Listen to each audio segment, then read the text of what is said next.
What's up, guys? Welcome to the line change.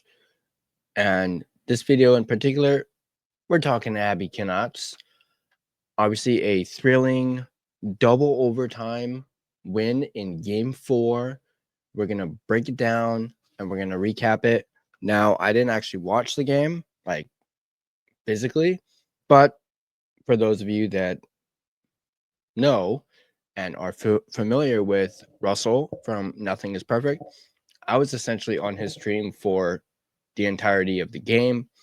I was, of course, a guest during the first intermission on his show. By the way, go ahead and check out Russell, like and subscribe. Also, very, very big congratulations to Russell on reaching 1,000 subscribers. Good job, man. Kudos. Love your brother.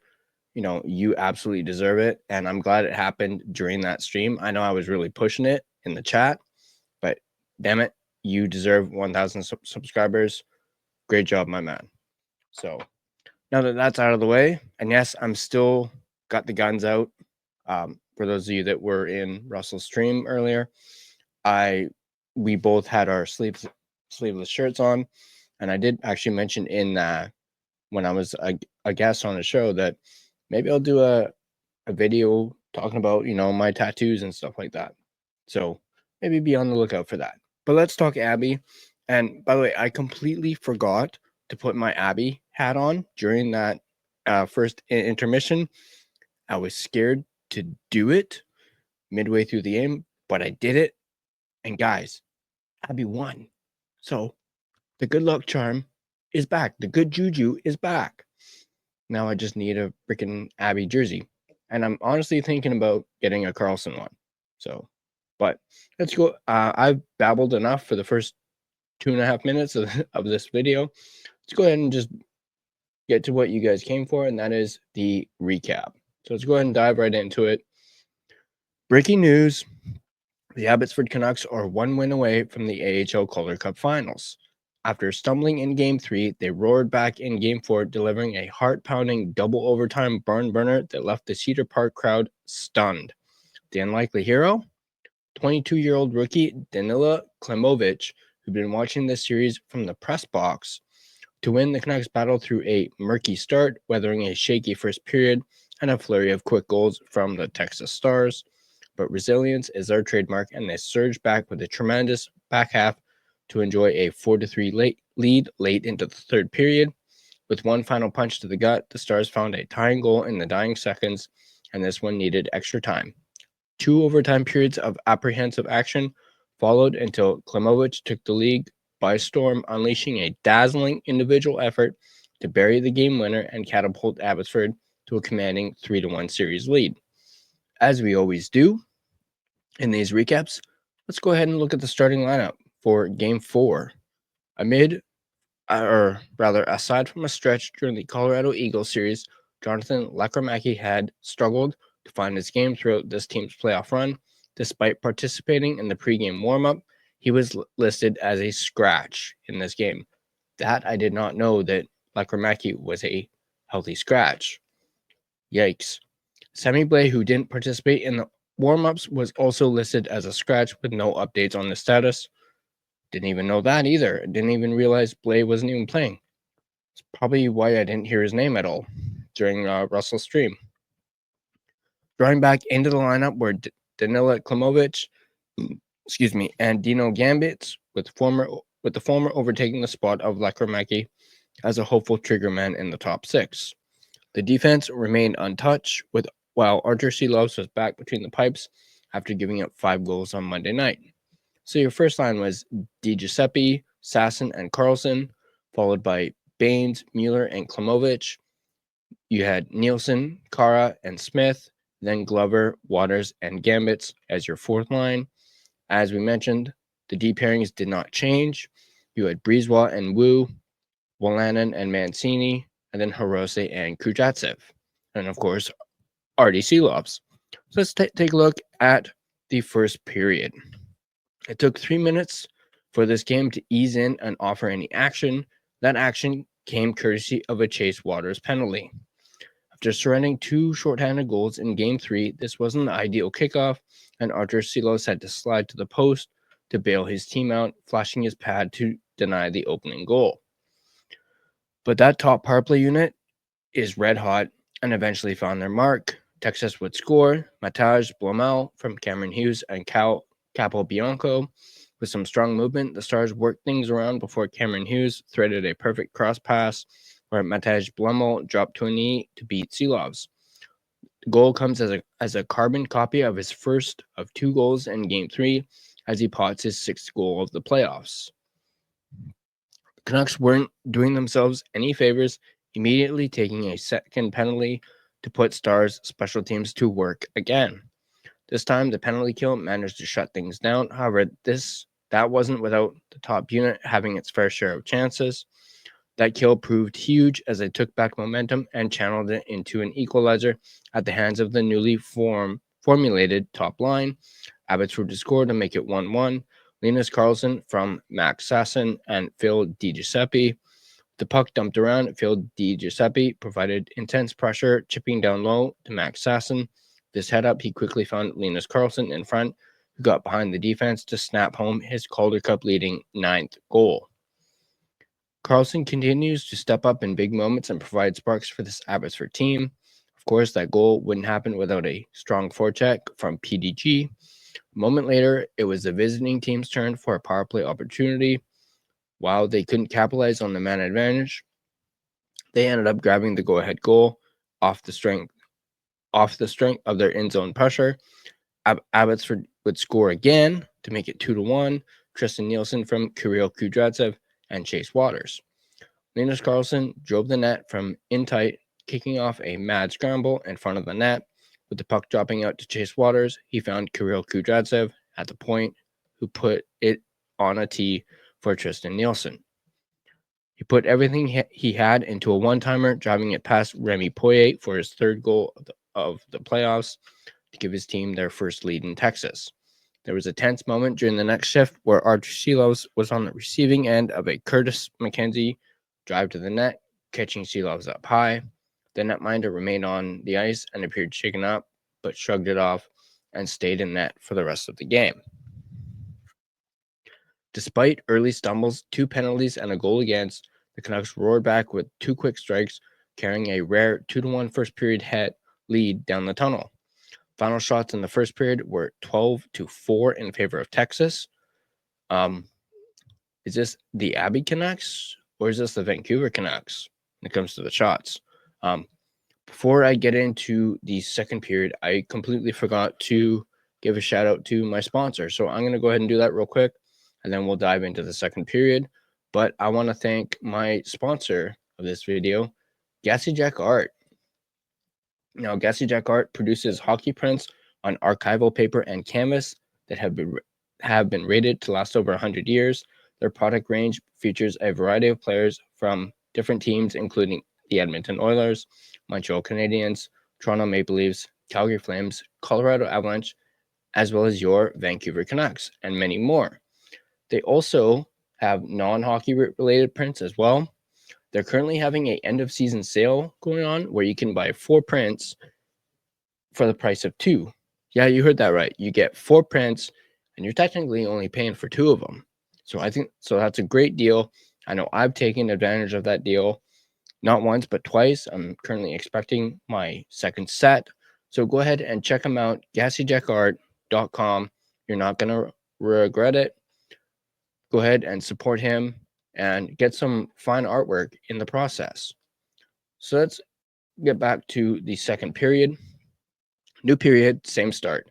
Identical to the opening period, the Canucks took an early penalty to send a high-flying power play back to work. Shorthanded, Max Sasson collected the best chance, courtesy of a tremendous back check. Sasson swooped in to intercept the pass and drop it back to his defender. The favorable bounce off the defender, the speedy center rushed up the ice to look for Archie Baines in front. While nothing came of it, it killed valuable time, which led to a strong kill. But back to even strength, the Stars doubled up with a pair of quick goals to retake their lead midway through the frame. Texas would score to make it 2-2. Jack Becker from Antonio Strangers, and Cole Lind. First, Jack Becker benefited from one of the oldest tales in hockey, with a strong chance at one end and a goal at the other. With the puck turned over in the Canucks' zone, they broke out for an odd man rush led by Jet Wu, looking to find the cross ice seam pass. The Stars intercepted and transitioned the other way. After a battle in the corner, the puck came out to the slot where Antonio Strangers remained uncontested to rip the one-timer. With Seelovs unable to control the rebound, Becker pounced and roofed the puck past the shoulder to even the score. Just over a minute later, the home team grabbed a lucky one. Texas would score to make it 3-2. Cameron Hughes from Michael Carroll and Matej Blomel. Thanks to another board battle win, the Stars came up with the puck at the offensive blue line, looking for Hughes. Michael Carroll sent the backdoor thread. Meanwhile, battling with Hughes was Kirill Kudryavtsev, who stuck with his man and sent him to the ice. Unfortunately, that was fortuitous for the home team, as the puck pinballed off the falling forwards, back, and into the net. Now down by a goal, the Canucks had just one shot in the second period through nearly 15 minutes of play. But all you need is one, right? Abbotsford would score to make it 3-3. Victor Mancini from Linus Karlsson and Christian Wolanin. With some more gritty work in the corner from PDG, he poked the puck to Linus Karlsson, who instantly sent it back to Christian Wolanin. Receiving the pass was a backpedaling Victor Mancini, who threw a relatively innocent shot from a terrible angle toward the net. Squeezing his arms tight was Poirier, but the damage was done as the puck found its way through to even the score. That goal sparked a 5-shot run for the Canucks, which led to another goal for the visiting team. Abbotsford would score to make it 4-3, with Tristan Nielsen scoring unassisted. Pushing up the ice, Matej Blomel attempted to send a Hail Mary pass down the ice. However, Nielsen got in the way, gloving the puck down and rushed up the ice. Driving wide, he went backhand on Poirier to deliver a pinpoint shot to the short side top corner. That the period was set to wrap up with an Abbotsford Canucks power play after Max Sasson had been hauled down to the ice in the defensive zone. The arm was up, the goalie was pulled, the whistle was blown upon the Stars' possession. But when the whistle finally went, the referees overturned the call entirely. No diving call on Sasson, no reasonable explanation for us, just no penalty. Manny Malhotra was not happy. Luckily, the Canucks had the upper hand on the scoreboard and continued to lead the game after 40 minutes of play. Credit to the Canucks, who responded late with 7 shots on the period after just 1 through 15 minutes. Shots after 2 periods, 22-11 in favor of Texas. Let's take a look at the third period. Third period saw a goaltending change for the first time at the series. Remy Poirier got the hook after allowing 4 goals on just 11 shots, giving Magnus Hellberg his first game action of the series. He made his first save of the series on PDG. He was sprung on the breakaway from Max Sasson. Keeping it for himself, he forced Hellberg to flash the glove. Hoping to capitalize on a cold netminder, they continued to pepper him. After the barrage, the period zipped by without many whistles and minimal action. The Canucks were happy, playing meaningless neutral zone hockey, and that's primarily what we got through the guts of this period. In search of some insurance, Ty Mueller picked up a strong chance thanks to more terrific corner work from PDG. Swiping the puck, he won another battle and found Jet Wu, who turned up to the rushing center. Looking off Sasson, he fired a short side shot to force Hellberg to come up big again. With time winding down, the Stars pulled their netminder and kicked off a long stretch of sustained pressure. Despite making several shot blocks, the Canucks continuously fanned on opportunities to clear the puck. And in hockey, there's an unwritten rule that if you miss too many of those opportunities, you're going to get burned. And boy, did they get burned. Texas would score to make it 4-4. Justin Hirokawian from Kyle Capobianco and Cole Lind. With time ticking down, Kyle Capobianco collected the puck at the point and fired a Hail Mary attempt toward the net. Battling at the net front was Justin Hirokawian, who got a stick on the shot to redirect it past Artur Silovs for an incredible game-tying goal. After a terrific shutdown period, the Canucks were 18 seconds away from a series stranglehold. Instead, they needed to settle things in extra time for the second time in the series. Final shots after 3 periods were 26-17 in favor of Texas. Let's move on to overtime. The initial minutes of the extra frame were quiet, with the Canucks enjoying a 3-0 edge in shots through 5 minutes. The stakes were high, and each team was taking their time and playing apprehensive hockey. But the Stars got things going, providing a few good looks of their own, none more dangerous than an Alex Petrovic one-timer directly off the faceoff victory. While early offensive looks were scarce, the physicality was not. Cole Lind required help from his medical staff after receiving a nasty cross-check from Danila Klimovich. The Belarusian looked back several times, likely expecting a call that never came. Cole Lind didn't miss a shift. The Canucks did muster up a few good looks throughout the extra frame, though. First, Mancini fired a heavy one-timer on Hellberg, which stuck to the netminder's chest. Moments later, Di Giuseppe continued digging and won a neutral zone battle to put himself on the rush. They were even getting contributions from their fourth line. Going the other way, the Stars nearly ended things with Trey Taylor making a nice cut toward the net. Mancini saved the day with the puck hopping about in the crease, pushing the puck toward Silovs for safety. But in the dying moments, Texas took an interference call, allowing the Canucks to set up in the offensive zone. With time ticking down, Akito Hirose sent a desperate shot toward the net, which bounced out to a wide-open Max Sasson in the slot. The initial shot saved, Archie Bains collected the rebound with a sprawled-out Hellberg in the crease, unable to get it upstairs. The puck would lie on the ice for the netminder to cover it up and put an end to the period. The good news, Abbotsford was the better team, while Texas looked shaky and nervous, 13-5 shot advantage. The other good news, Abbotsford will enjoy a complete 2-minute power play to start over the second overtime. Final shots after the first overtime were 31-28 in favor of Texas. So obviously Abbotsford was starting to rear back when it came to shots. Let's look at the second overtime, or double OT as some people like to call it. It's not often a team enjoys a 2-minute power play with a fresh sheet of ice. It's even more rare for that to happen in a double overtime period. But that's exactly what the Canucks enjoyed, and boy did they get some looks. Working the perimeter, they set up several looks, offset plays, nearly closing out the game on several looks. Ty Mueller alone could have had a few of his own, but Hellberg was tremendous in keeping his team in this game, but he just wasn't good enough.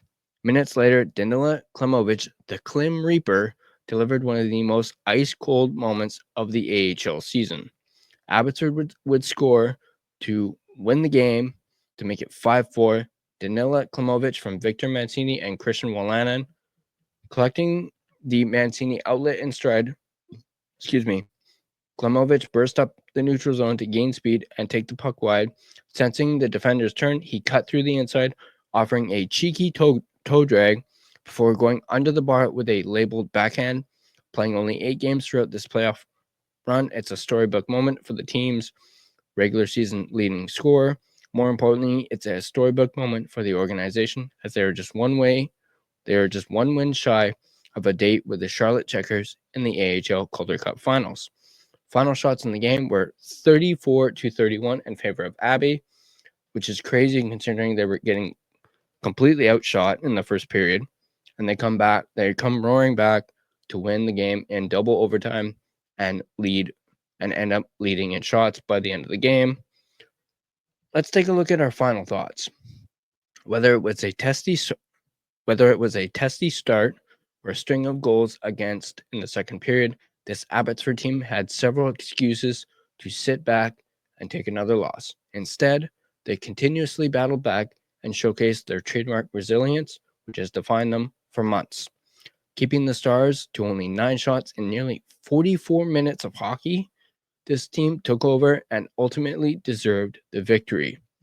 And with a few bumps along the way, it's a fitting end for Danila Klimovich, who now enjoys the spotlight after drawing back into the lineup after a nearly 2-week absence.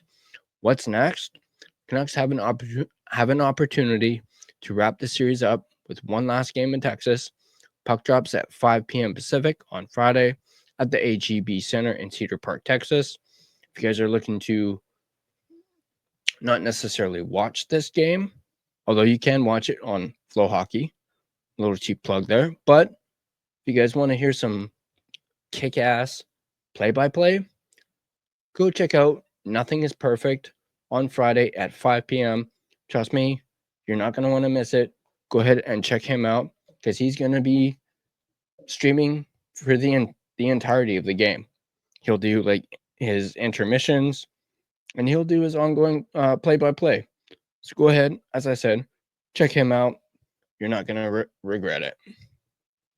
But that's our game recap for Game 4 of the Western Conference Finals between the Abby Canucks and the Texas Stars. So Abby, now as we keep mentioning, one win away from advancing to the Calder Cup to face the Charlotte Checkers, who ended up sweeping the Laval Rockets in their series. So they're going to be well rested for the finals. But I want to know what you guys think. Let me know in the comment section down below what you guys think about this big win for Abby. What do you guys think about that Danila Klimovich freaking cheeky goal that he scored in double OT? That move was beautiful. Okay, what a move by Klimovich, and what a way to end the game too, right? So once again, if you guys like this video, go ahead and hit that like button. If you want to stay up to date on all your Canucks content, whether that's Abbotsford or Vancouver, and also maybe a little bit of the PWHL as well. More on that in my next video. Also, turn on your notifications. That way you don't miss a single video.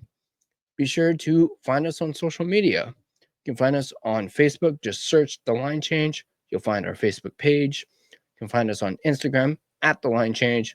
Find us on X at Line Change Van. You can find us on TikTok at the.line.change.po. And feel free to give us a follow on all of our social media platforms. If you prefer an audio version of this podcast, you can find us on Spotify and Apple Podcasts. With Spotify, once again, feel free to give us a follow as well as rate and review us. It is greatly appreciated. But that's going to do it for me. As always, go Canucks go, and I'll see you guys in the next video.